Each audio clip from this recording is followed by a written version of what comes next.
Hey folks, thanks for joining me for this episode of the Embellish Podcast, a podcast focused on product stories, product storytellers, interesting brand ambassadors, and anything else that we happen to come up with. Whether you're a bourbon fan, a geek, a casual observer, or someone just floating through this channel, I hope you find it interesting. If you got here by chance, please take a moment to hit the subscribe button. Hopefully that can be found on any podcasting platform that exists. And if you can't find me on a platform, send me an email at embellishpod@gmail.com and I'll try to get that taken care of. I also generally live stream the recording of these episodes on YouTube on Wednesday nights. You can find all of my links on Instagram at embellishpod or Twitter with the exact same handle. I have a website. It is www.embellishpod.com, and it's a place to pick up these links, episode details, and more. Today is Wednesday, October the 26th, and we're going to be doing a rewind on the Kentucky Bourbon Festival, and we're well over a month since that particular event occurred. But I wanted some time to kind of marinate on it, and then I've had, work travels and a host of other things that have kind of gotten in the way since then. So I haven't had a chance to sit back, but about a year ago, I did a review on last year's event, and then I wanted to follow back up on it again this year and see, are there some places where the things that I noted had been addressed. Obviously, I don't expect that anyone from the event has actually listened to or watched any of this content, but it's always interesting kind of gauge year-on-year performance. And one of the caveats to all of this is that both last year and this year, I purchased my own tickets to this event. I attended of my own volition as a fan of whiskey, bourbon, Kentucky, all things Kentucky Bourbon Festival. I wanted to have some degree of impartiality. This is my money. I have skin in the game, and so this is how I react. Now, I was luckily able to partner with the folks over at Bourbon Lens, and they were able to get me into a couple of events while we were there, different special events, and those were fun. They're similar to things that I did last year, but kind of things we have on the radar for the podcast coming up. This week, I guess, is going to be what we're considering festival week. I don't know. On Friday, I am going to have some folks from Bourbon on the Banks hopping on and joining us, talking about their event, what they have going on, what they had going on this year, and then kind of kicking it off so whenever they roll around next year, we can talk to them all over again. Kind of see what it's about. I noticed that September and October seem to be whiskey festival months in this area. You have Bourbon on the Banks, you have Kentucky Bourbon Festival, you have Bourbon and Beyond. I think I just saw the St. Louis Whiskey Festival. Whiskey Fest in Chicago was around the same time. It seems to be a ton of things, and those are fantastic opportunities to get to know new brands, craft distilleries, a whole host of things. And so I want to give an opportunity for all of those things to be a part of the discussion that we have here. And then after that, the intent is to fall back to some of our more traditional episodes that we've had in the past. Been doing a lot of interviews here recently, and I love the ability to go do interviews, to be able to have folks join me and talk about things, and we still have a few of those coming up. But I wanted to bring a little bit more content back in the ways that we used to, or the way that I used to, so that way I have something to kind of drive forward on based off of how we have done things in the past. So it looks like maybe the YouTube stream is not doing so well. The health of it is pretty low, so we may have to re-upload this. It's okay. It's not the end of the world. Click a few things here.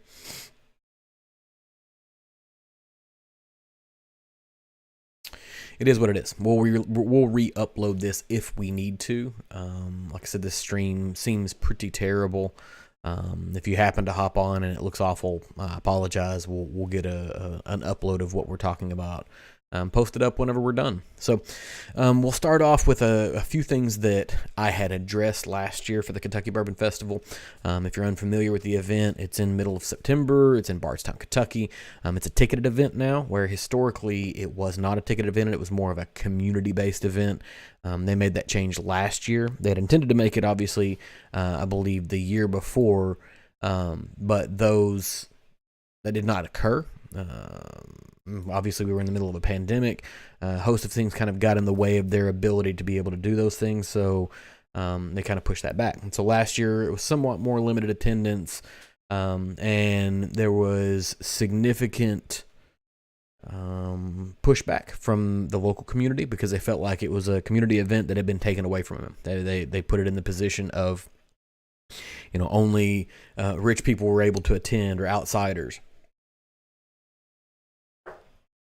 And that was one of the things that I addressed. I said, that's something that I think maybe they need to pay attention to, try to find a way to kind of soothe things over with the locals, because you want a good hospitality environment. You want to have fun. You want to feel like you're not intruding in people's space, but you also want to kind of take the event forward. And largely, I don't know that necessarily was addressed, but I also noticed that there wasn't as significant of a pushback from locals as there was the year before. And last year in 2021, the city of Bardstown also did their own tourism type festival that was more geared towards locals. That didn't seem to occur this year either. The whole thing was a little bit more, I don't want to say low key, because it wasn't low key. It was definitely a fantastic event, but it didn't seem to carry some of the burden that the prior year's event did based off of local folks. And from everything from here on, there's a few things that we'll kind of double back on that I think are new places for improvement. But everything from here on is going to be places where I think things got significantly better based off of what I was able to see while I was there. Now, one of the other things that I'll call out is that the last year I bought a multi-day pass, and it was just a standard offering. I didn't, kind of jump in for what's considered the VIP experience, whereas this year I absolutely did kick in for the VIP experience. I wanted to see what that was about, kind of have that experience and see what it was like. But, the first change that I think was really, really fantastic was apparent upon arrival. Before we got there, we received our packages in the mail, and inside the packages were the wristbands for it. And last year they had plastic wristbands that had the little pull tabs on it. This year they had wristbands that were made out of a type of fabric that had a closure on it that once you kind of zipped it onto your wrist, you couldn't take it off for a couple of days. But within that, it appears there was some type of an RFID interface that allowed you to scan in and scan out of the event whenever you came in, which is interesting. They were interested in capturing both the ins and the outs whenever you went. Curious as to what they're going to do with those metrics. Somebody else asked me about why were they doing that, and I said if it were me, if I were running the event, I would want the in and the out so I could kind of get an idea. Overall, standard attendees versus VIPs. Did they stay in the event longer? They came in, they came out. And whenever you went into the VIP area, you had a secondary scan. And so you kind of see how things behave. But one of the things I called out was a need for better line management. I think I actually said, I don't know where they're getting the ideas from, but they need to go to Disney and figure out how Disney does line management. And realistically, I don't know that that's what they did, but that's effectively what they did. The solution that they provided is very similar to what major theme parks will use as far as RFID-enabled wristbands. That way, it's pretty straightforward. Once you put that thing on, you go in, you hit it with the wristband, and you walk through. And so that deals with some of the line management problems that you have, where you're having people kind of waiting to get in. Now, they had some challenges in 21 that they didn't have in 22, where they were dealing with needing people to validate that they had a COVID vaccination or negative COVID test so they could get into the event. Whereas this year, that wasn't a concern in the same fashion. But once you got those wristbands, there was still, kind of this long line where you walk, you kind of wait to get in the gate. And then once you get in the gate, then right behind that becomes the place where you pick up your Glen and your challenge coin. And then you kind of move on from there. And those were all bottlenecks last year. And one of the things I did call out is that they weren't doing anything last year to validate that you had already picked up your Glen or your challenge coin whenever you showed up. Whereas this year, when you walked in, you scanned to get into the event. And then once you got to the table where you got your Glencairn, your mini Glen, and your challenge coin, you scanned again. And so I would imagine that if I'd try to do that a second day or a second time during the day, If I tried to, it would have given like a negative challenge, or a red light instead of a green light, or whatever it happens to be. Um, and then there was still no bag check, which, last year they had indicated they were going to be doing bag checks. They didn't want you bringing anything in, any outside food, outside beverages, whatever else. Whereas this year, it was pretty straightforward. You just kind of walk in with whatever you had on your back, and I was able to bring in a couple of bottles of water to kind of carry around with me because there weren't as many food vendors in 21 as what were to be expected, and your access to water was somewhat more limited. And so, I kind of went in with a couple of bottles in my backpack to begin with. Tonight I'm drinking this Wilderness Trail Rye, which was a batch that they put together. I believe it was Haley and Bourbon Swami, which I can't remember his name. They put a blend together that was specifically for the event. I was able to pick that up, and we'll talk about that in a minute, but we're going to drink on that first, and then we'll move into the Knob Creek that came as part of the VIP thing. So, it was an increased price based off of the tickets from last year to this year. Prices went up across the board.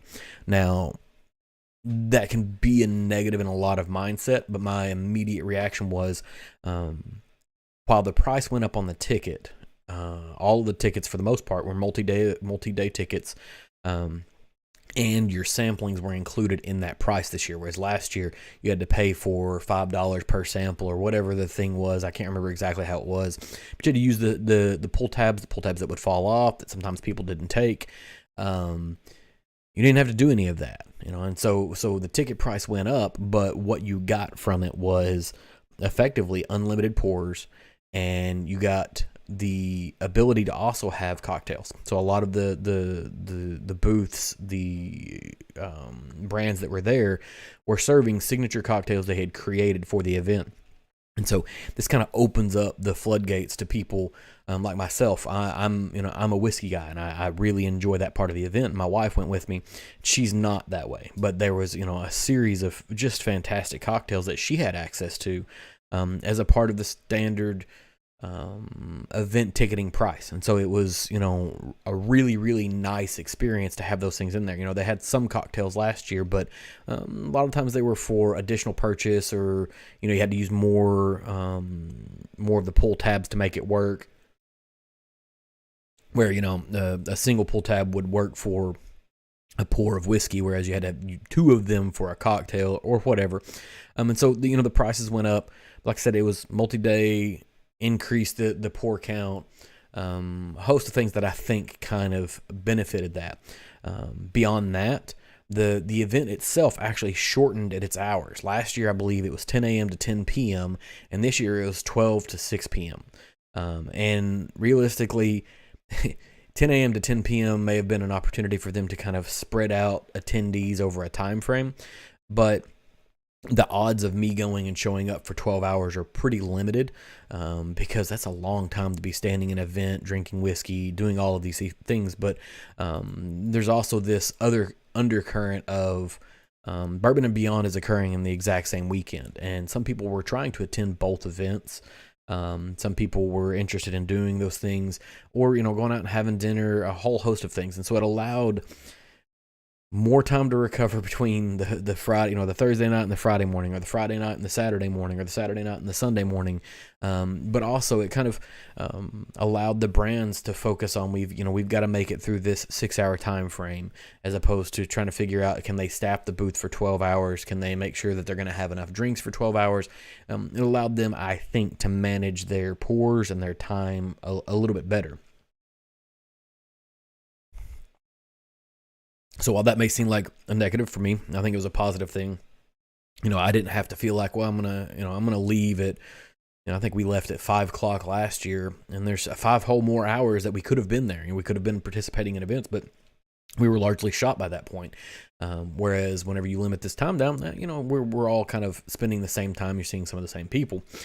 One of the big change for me, is they allowed bottle sales at the tents. In some cases, you could go to a distillery tent, and you could actually buy the bottles directly from them. There was still the bottle tent where, Justin's House of Bourbon was set up, and they were selling some of the specific picks that were made for the event. That line was the most unmanageable thing that occurred the entire weekend. I mean, they were lined out for a significant amount of time trying to get in there and get those bottles. And so those were for the single barrel picks that were occurring as a part of the event. So you're going to expect people are going to want to stand in line for that, and that's perfectly fine. But, I didn't stand in line for it. I was able to get this Knob Creek pick that was a part of the VIP package, and fantastically enough, it came with a couple of signatures on it. And so we've got Freddie No and Fred No both signing the bottle, Knob Creek pick for the event. So if you're kind of looking at the VIP experience, we'll dive into that a little bit more later on. But at the tents, we were able to buy some bottles from some different places. That's where I get this Wilderness Trail pick. And then they doubled the distilleries that were there and had a significant increase in the number of attendees that were at the event. But at the same time, they increased the footprint of the event that was on the grounds and kind of rearranged their layouts. And so last year, on the heavy portions of attendance, it got a little bit crowded in the craft section, which is where everybody seemed to congregate, and that seemed to be the case again. But this year, there was more open space. There was more ability for people to be there. And so even with the increase in the distilleries, the increase in the attendees, it was really well spread out. I was really impressed with kind of the layout that they set it up. And then even within the, kind of when you come in is where you enter, where all of the major distilleries will be, or some of the headliners. And then as you kind of filter towards the back of the event is where you get into the craft section, where a lot of people were spending a lot of time, same as last year. That seemed to be the place to be, was in the craft section of the event. And even in those environments, they had, better seating options. And so it feels like holistically, they took a lot of notes from last year's event. They were able to improve across the board in just about every portion of the experience. And so, now we'll kind of dip into the added price of the VIP experience. And the VIP experience, but compared to standard ticket prices, was significantly more. But some of the things that came into play with the VIP experience are, I was able to, I get a gift bag, and inside that gift bag we get an upgraded crystal glass that is labeled for the event, and a Knob Creek 120 proof pick that was, signed by two very, very significant master distillers. And then there's access to their VIP tent. And in the VIP tent was, ice down bottled water, and there were snacks, and there were other cocktails that were being poured in there, and other access to some other pours that you might not get out at the standard event.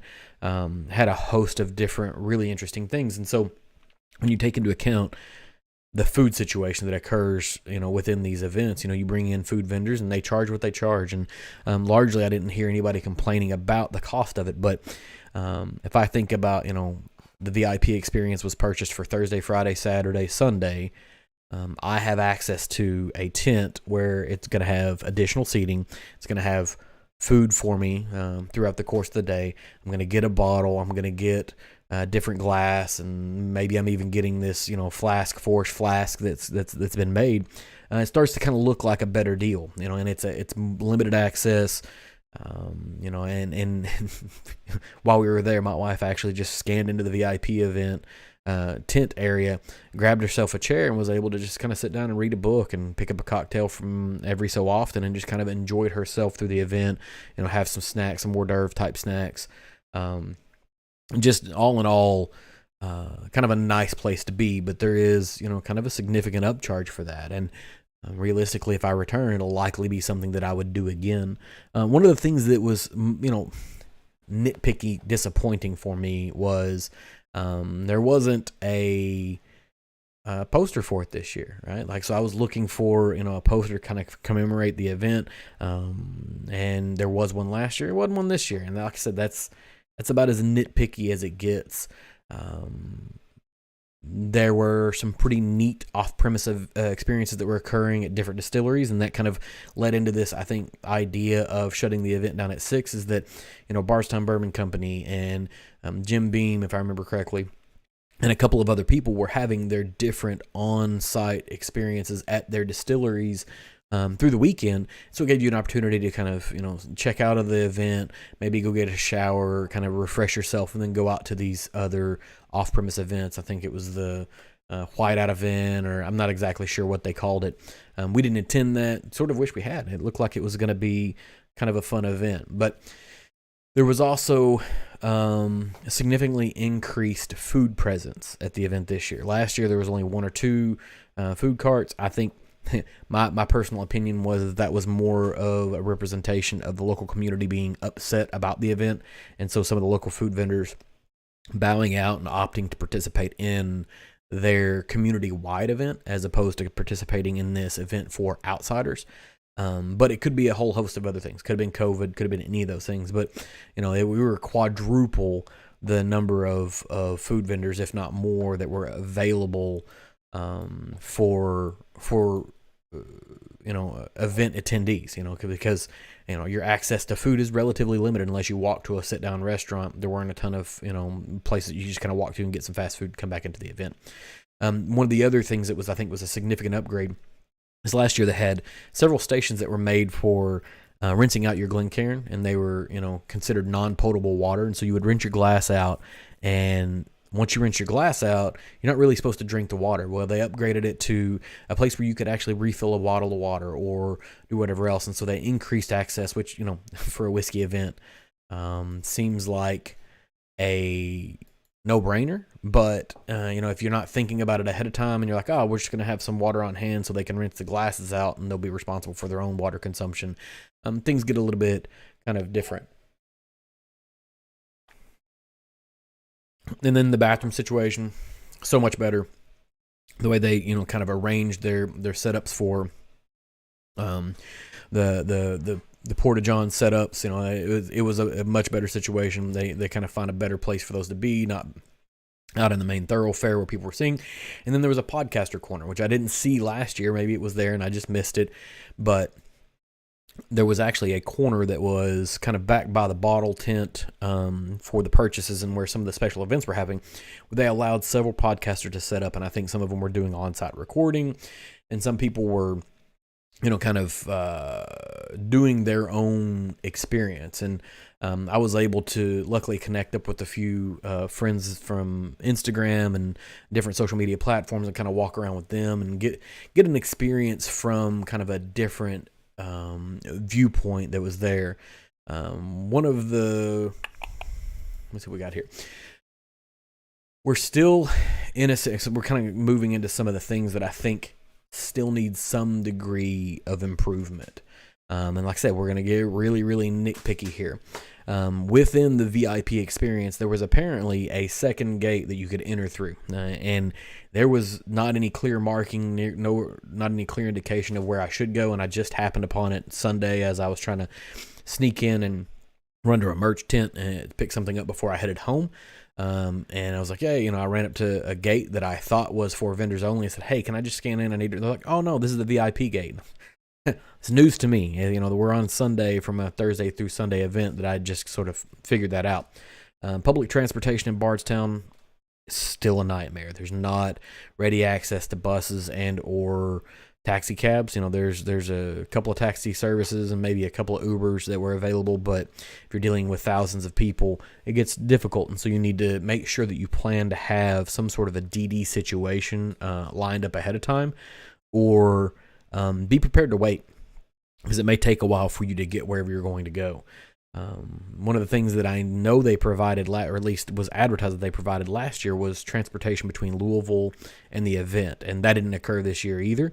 Which is, that doesn't bother me nearly as much, because the idea is to be in Bardstown and experience the event through the lens of Bardstown. But one of the drawbacks is the limited number of hotels that are available. as well as the limited amount of public transportation. Realistically, I did not have a hotel room in the city of Bardstown until about 5 days out. I was able to luck into a room that I guess somebody had canceled because they could no longer attend the event. But basically, as soon as the dates are published for the event, you have to hop out there and schedule your hotel room like that, or you're going to entirely miss. Hey, Zach, thanks for showing up tonight. You're likely going to have a terrible experience on YouTube because I'm dropping frames, so I'm going to have to republish this in just a video format likely once I'm done. But we'll see what it looks like whenever it kind of comes through. But I'm just talking through this year's Kentucky Bourbon Festival event for me, as it were. And so stepping into the next thing, parking in the area is absolutely difficult. There's still paid parking all around, but if you don't get there near the time of the opening of the event, you're going to want to hold off until probably 3 o'clock before the first wave of people start leaving the event, because the publicly available parking is going to be consumed. They're not built to handle the volume of people that are kind of influxing, and that'll adjust over time, obviously. But in the same vein that hotels are problematic, you have maybe 3 major branded hotels in the city of Bardstown, and everything else becomes locally owned operations. Parking lots, municipal parking lots, are really, really limited. On-street parking is really, really limited. Just the infrastructure is not in place to kind of cope with what they're trying to do there. And then one of the other things, and this is a place of recommendation for me, right, is that they're going to continue. It feels like they're going to continue to compete, not necessarily compete, but have their event on the same weekend as Bourbon and Beyond, which is closer to Louisville proper, 30 or 45 minutes down the road, which is also a significant draw with a different type of atmosphere. The Kentucky Bourbon Festival is geared towards whiskey fanatics that enjoy some other things, whereas Bourbon and Beyond is a music festival that if you sort of like whiskey, you can still go to, but there's going to be some fantastic acts. And so the decreasing the hours of the Bourbon Festival and allowing that to end at 6 o'clock kind of opens up this situation where you could potentially do both.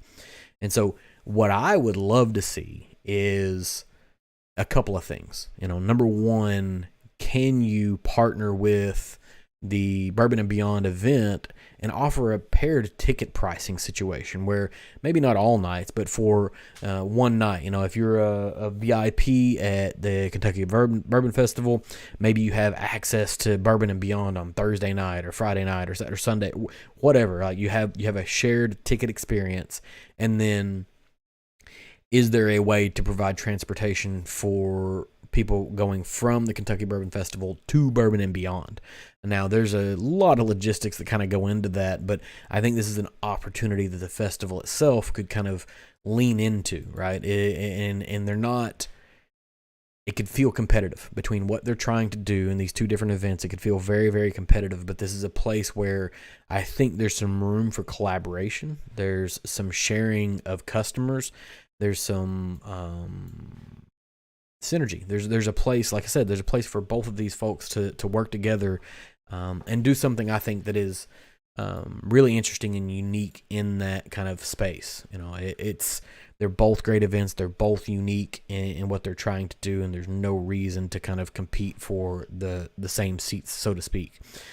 So that was kind of my experience. I left last year thinking that I wasn't entirely sure that I would return this year, at least for the full weekend experience. I might return for one day or less. And then whenever the ticket pricing and everything kind of got published and I saw the way it was laid out, I was like, I'll give it a shot with the VIP experience and kind of compare and contrast how 21 was compared to 22 in the areas where I would have seen both of the things. And then was that additional upgrade for the VIP experience kind of worth it in my mind? And I can't speak of whether it was worth it from 21 to 22, but I can speak in 22. I think that it was a pretty valuable upgrade.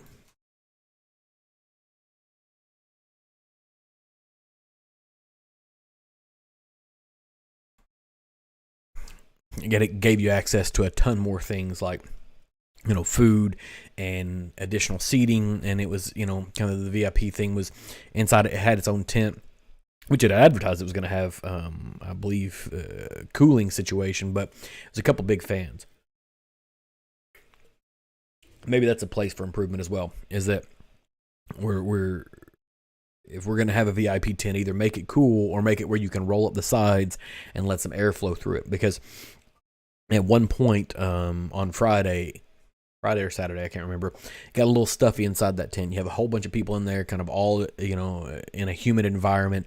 It kind of increased the humidity, increased the temperature, and we're stuck inside it. There's no breeze blowing through. It was almost cooler outside of the tent than it was inside of the tent. But inside of the tent was access to, shanks and bomb burgers and, a host of, I think there's some Michter's 10 in there at one point in time. There were a ton of unique pours that were occurring in there, so you wanted to be in there. And that's also where some of the food was, and water, and a whole host of other super interesting things. But all that to say, I was questioning between 21 and 22 whether I'd return. In 22, I decided, my return is going to look an awful lot like I'm going to hit the VIP experience and see, is that worth it? And realistically, every single place where I was looking for improvement from the event, they hit on. They sort of knocked it out of the park. And that's what you hope for from a professional event planning scenario, is that they're going to continue to get better year over year. And that's the thing. I'll be interested to see what happens for the 23 event. How do they improve upon this? What are the ways that they can make things better? I have a few nitpicky small things that could make the event slightly better. But realistically, for what they're going after, for the amount of people that are there, real limited in the things that I think that they need to do better. It was, I'm almost fanboying over the whole thing. I thought it was a really, really great event. I walked away from it feeling like I had gotten my money's worth. I had a very fun experience, even at the increased rate that was available. I had access to enough things to kind of offset that. Some of the cocktails were fantastic. I ended up having to take pictures of labels of what the cocktails were, because we're trying to figure out how to recreate them here in our home. And maybe that's a place for distilleries to offer up, this is the cocktail recipe card for this. When you take it home and you go to try to make it, use our whiskey, but make it this way, because that was a big takeaway for us. And then, the educational opportunities I did a couple of the educational opportunities last year. I did a handful of them this year because I lucked out and had a couple friends that were able to bring me along with them. Folks that actually kind of make a difference in the whiskey podcasting world. Got to see some, really fun stuff with the folks from Rabbit Hole and some Jim Beam stuff. And, they continue to be fantastic. There was a food and whiskey pairing event, and, like those little additional perks that, if you're going to do the event one time, you're never going to go back. You want to pull out all the stops. You want to attend as many of those one-off specialty ticketed events that you can. You want to buy the VIP. If you're going to go every single year, maybe you do the VIP, maybe you don't. Maybe you do the extras, maybe you don't. But they were super, super fun events. They're really kind of knocking it out of the park. The craft area was significantly bigger, and what I really, really enjoyed about the event, I think,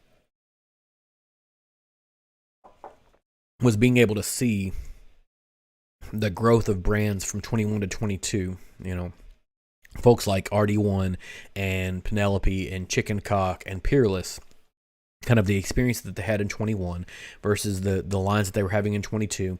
People were standing in line. People were, they're building legitimate fan bases that are wanting to stand and talk to people about what they're doing over time.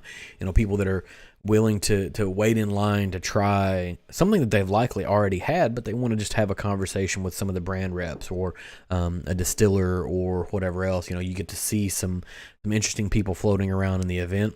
Really did miss out on not being able to see Colonel Sanders again this year.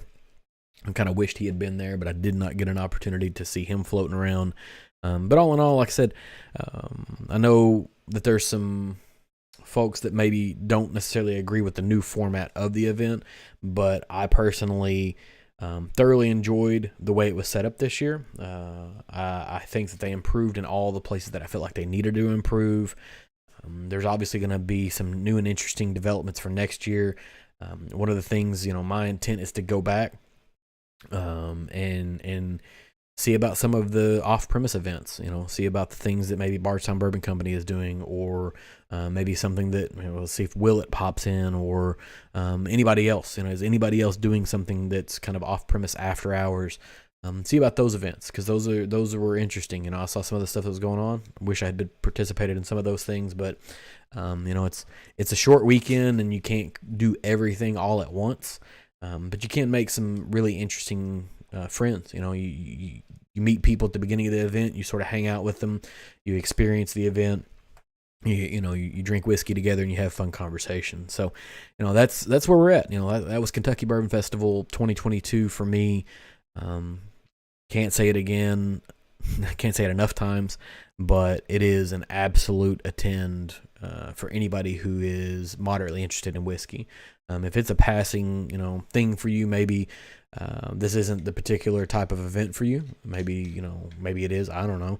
You got disposable income? Go. It's not going to hurt anything for you. So that's all I've got for tonight. I will have what I hope is a live stream on Friday, talking to Bourbon on the Banks about their event.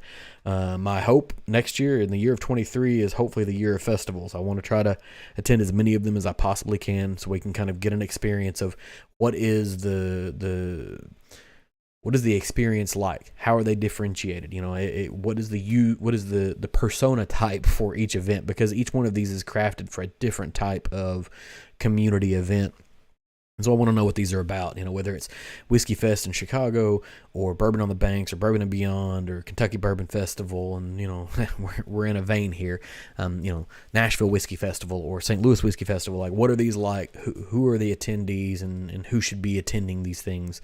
Are you trying to learn more about it? And so that's all I've got for tonight. This will be a short one, first short one we've had in a while. So thanks for tuning in for this particular offering from the Embellish Podcast. If you enjoyed this, please leave me a review on whatever platform that you've been consuming this on. Leave a comment if possible. Hit me up on social media, Twitter or Instagram, using Embellish Pod. And give me a follow so you can keep up with what's going on here. I can be found at www.embellishpod.com with all of my links, accounts, contact details, and more. I'll be back again next week with another new offering for you. So until then, cheers and thanks for hanging out.